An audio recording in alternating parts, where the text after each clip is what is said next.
Alright, so in section 3 we're going to talk about composite functions and inverses of functions. Okay, so I don't think we've talked about this before. We might have, but anyway, a composition function is like f of g of x. So remember we talked about function notation a long time and you guys were like, why would you write f of x instead of y? And I was like, well, because then you could stack functions on top of functions.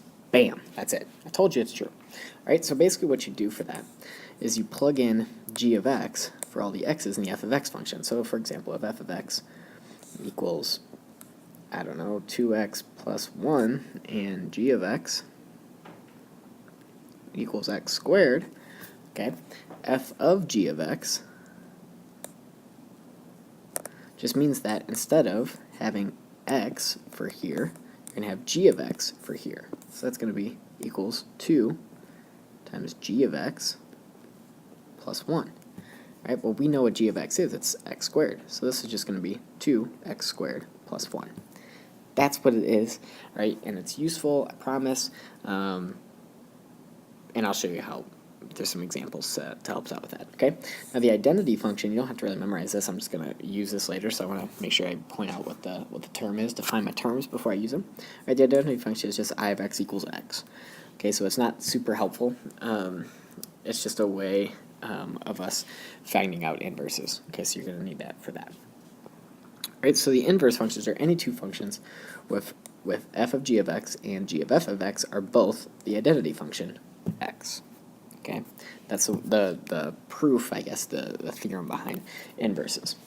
Right, there's a much simpler way of going about it. I'll teach you that too, I promise.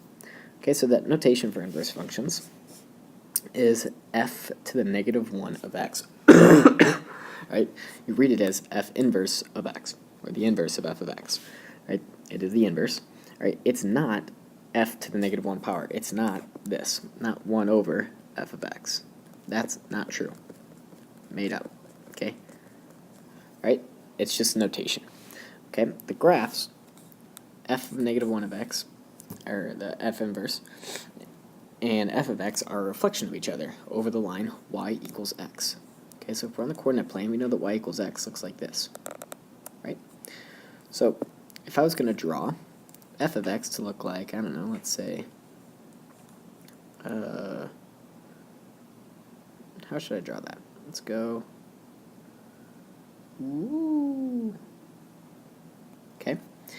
If that's the f of x, then g of x is going to be a reflection of that over this line. So that would be f inverse of x, right? It's going to be a reflection of that. So you'll have to know, obviously, reflections back from regular geometry. That's a little bit off. Looks something like that. Okay? Do all functions have inverses? That's actually not true. Right? In order for something to have an inverse, it has to be 1-to-1. We talked about that a couple sections ago. Right? For every y, there's exactly one x. What that means is it has to pass the horizontal line test. Okay, so horizontal line test, right? We know what the vertical line test is. Okay, let's draw a couple of different things. Okay, vertical line test figures out if something is a function. Okay, so let's use this right here. Okay, let's use like the y equals x cubed graph, and this is like y equals x squared. Right? So to figure out if something's a function, you do the vertical line test. Right? The vertical line test, you see, do you ever hit the function more than once? If you do, it's not a function. Okay? So both of these are functions because they pass the vertical line test. Well, the horizontal line test is the same thing, but tells us if something is 1-to-1. So if you do the horizontal line test, does it ever hit the function more than once? No, so this passes the 1-to-1, or the horizontal line test, so it is 1-to-1.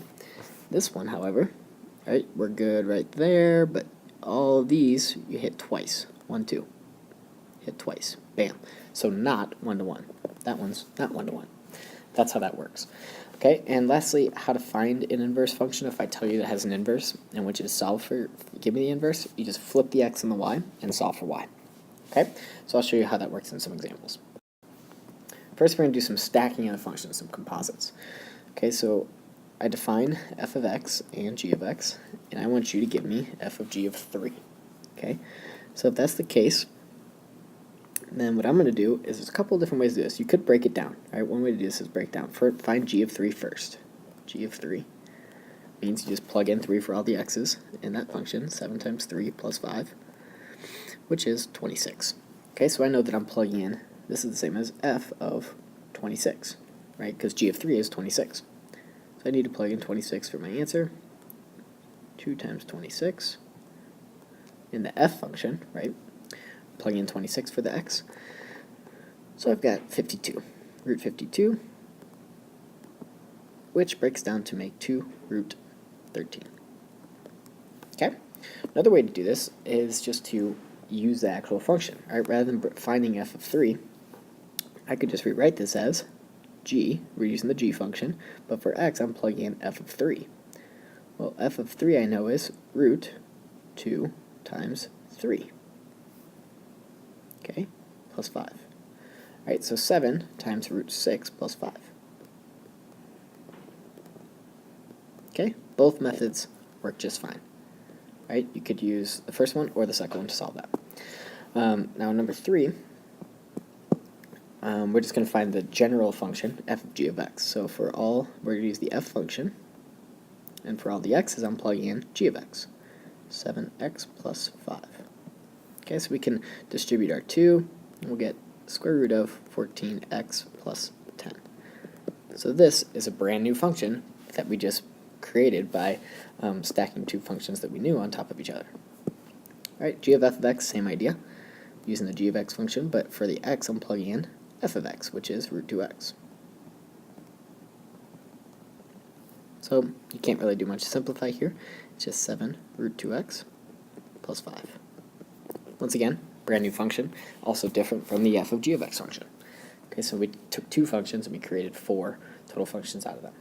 Alright, now to find the inverses, in order to find the inverses, you just flip the x and the y. Okay, so f of x is y equals root 2x. Well, in order to find the inverse of f of x, we just flip the x and the y. So we're going to find x equals root 2y. Alright, we have to solve for y because we don't write functions like this. So we have to square both sides, and then divide by 2. So we'll have y equals x squared over 2. That is the inverse. Okay, we don't use y though. We're going to be using f. Good afternoon. The student, please report. Okay, so we're using f inverse of x equals x squared over 2. Alright, we do the same thing. Oh, that's the end of this class. Okay, so we can also do the same for g of x. Alright, so for g of x, we're going to find the inverse of this. So we're going to use y equals 7x plus 5, because that's the same as g of x. And we're going to flip the x and the y. So it's x equals 7y plus 5. So all we're going to be doing is solving for y. Add the 5, or subtract the 5 over, divide by 7, and we'll have y equals negative 1/7 x minus 5/7. Exactly. Okay, but once again, we're not going to use y for this. We're using g inverse. Okay, so that's the inverse.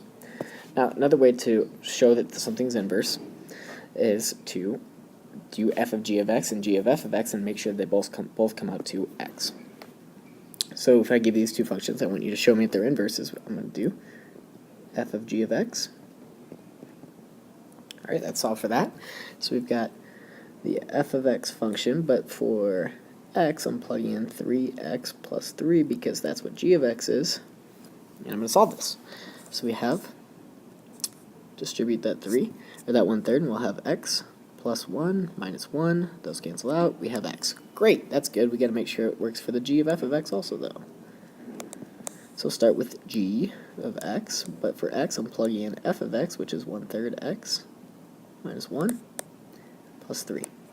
Distribute the 3 in there. We've got x minus 3 plus 3. Those cancel each other out. Left with x. Great. They are both inverses. Okay? Number 8. Number 8. Let g of x equal absolute value of x. Does it have an inverse function? Show what it is. So one way you could check this is figure out, flip x and y. So we got y equals absolute value of x. Flip flip the x and y, x equals absolute value y. Do we know how to get rid of absolute value? No, so you should immediately start thinking, that's a little weird. What do I do with that? Well, another way you could do it is graph it, see if it passes the horizontal line test. So if I graph this, right, we know that absolute value functions look like this. Does that pass the horizontal line test? No, it doesn't. It hits twice, so it does not have an inverse. Okay, and the last problem. Let j of x equal negative 6 over x. Does it have an inverse function? If so, what is it? Well, let's try doing algebraically first. Y equals negative 6 over x. Flip them. X equals negative 6 over y. Solve for y. We can do that. Multiply by y. And then divide by x. We'll have y equals negative 6 over x again. Well, does that make any sense? It actually does. F inverse of x equals negative 6 over x. Okay? How does that make sense? Well, let's take a look graphically and see if we can figure it out. Well, negative 6 over x, I remember we're going to be a reflection over y equals x. So negative 6 over x, what does that look like? Well, use your calculator, plug it into the calculator, and take a look at it. It's actually going to look something like this.